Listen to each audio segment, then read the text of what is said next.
Alright guys, so we're here with a Fimi A3, and what I've done is I've tried to charge the battery. What you do is you basically open this part here, and then you've got this charger thingy that just clips into the position, and then you have this that just plugs into the wall.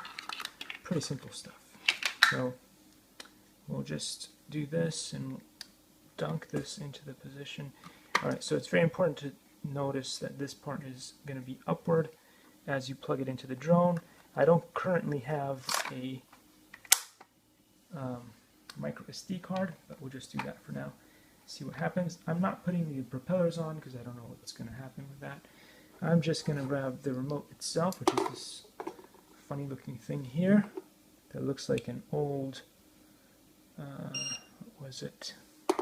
Game Gear, something like that. Game Gear console. Likey.